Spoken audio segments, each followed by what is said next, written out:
Question number 16, a linear graph is given to me. Let's analyze the graph first before reading the question, because graph itself is a whole story of the question.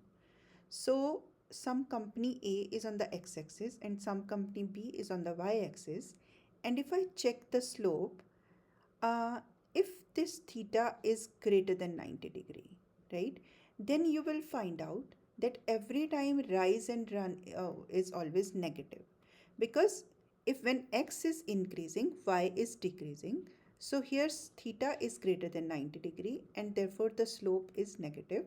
We have taken the first information. Let's read the question now. The graph shows the relationship between the number of shares of stock from company AX, okay, we have seen that, and the number of shares of stock from company BY that Simon can purchase. Which equation could represent this relationship? Okay. Now, this question I am going to solve with three different ways. First one is MCQ's way. How to handle multiple choice questions. Second one is like I'm going to give you a wonderful shortcut. And third one will be the traditional method by forming the equation of the line. Let's see. MCQs. There is a show Karodpati in Hindi where Amitabh Bachchan is the host. There's an option there, 50-50. Half of the options are deleted which are not in the question. So I'm going to use that here in fun, because I can see slope is negative. Sorry for that. Because I can see slope is negative. So first and third equation, if you compare it with y is equal to mx plus b, these are already deleted, right? So that means 50% of the wrong options are not there now and you have to select from B and D. Now if I go with the MCQ's options, I'll just take any of the coordinates. Let's say this is 0 and 40 and try to plug it in the equations. Let's do it in equation number B. 0 and 40, that means x has to be replaced with 0 and y has to be replaced with 40. Let's take left hand side of it. 8 times 0 plus 12 times 40, yes, it comes out to be 480, which is the right hand side. That means B is the right option. Let's check for D. 12 times 0 plus 8 times 40, that is equal to 320 and not 480. So D is not the right option. That means B is the right option. See, I have explained you this question, so maybe I have spent some time on it. But if you get this concept, this is like not more than 1 minute question for you.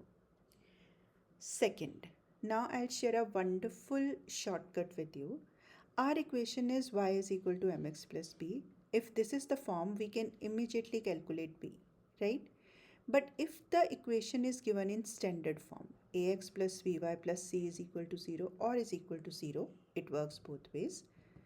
Let's try to convert it into slope-intercept form. Subtract ax and c on both sides. So by is equal to negative ax minus c, right? Now because we need y, so dividing by b on both sides.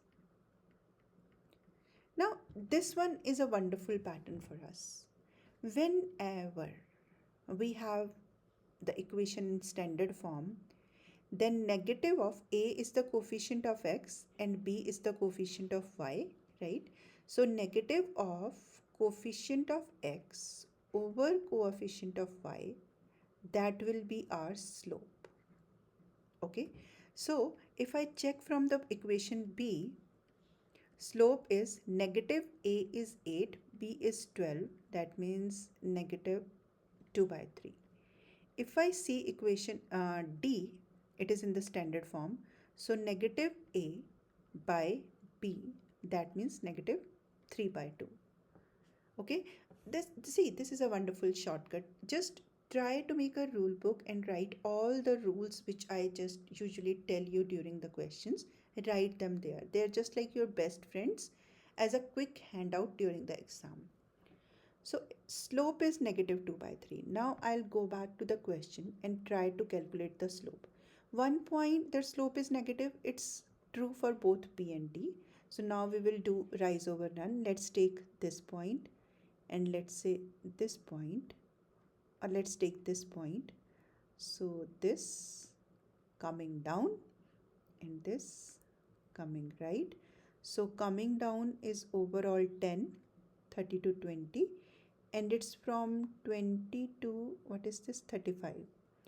No, okay, 15, it's 15 to 30, yes. So that is total 15. So negative 10 over 15 is the slope. So negative 2 by 3. Now I know how to calculate slope from the standard form and what is the slope in the equation or the graph by rise and run. So B is the right option. It is giving us the same slope. In linear equation, slope plays a very important role. It just answers so many questions in one go. Now let's come to the third way, which is the traditional way, and that is finding the equation, right? So it's x and y intercepts are like x intercept is 60 and 0, y intercept is 0 and 40. Let's see that 60 and 0 and 0 and 40. Now we will use the traditional way of forming the equation. Y minus y1 is equal to m x minus x1, right? So let's say this is x1 y1 and this is x2 y2, and slope is y2 minus y1, 0 minus 40, over x2 minus x1, 60 minus 0, is equal to negative 40 over 60, or negative 2 by 3. So y1 is y minus 40 is equal to negative 3 by 2 x minus 0. Now x minus 0 is x itself. So multiplying by 3 on both sides, 3y minus 120 is equal to negative 2x, minus 0 will be 0. Okay, adding 2x on both sides. So 2x plus 3y is equal to 120. Now our equation has either 8x or 12x. So let's multiply by 4 on both sides. Okay, 4 to the 8 plus 12y is equal to 480. That is the traditional method. Now you decide. At least traditional method is not a good option. But what is your style? MCQs or shortcut? Just check your style and solve it. Believe me, making a rule book is really a good option. So please make one.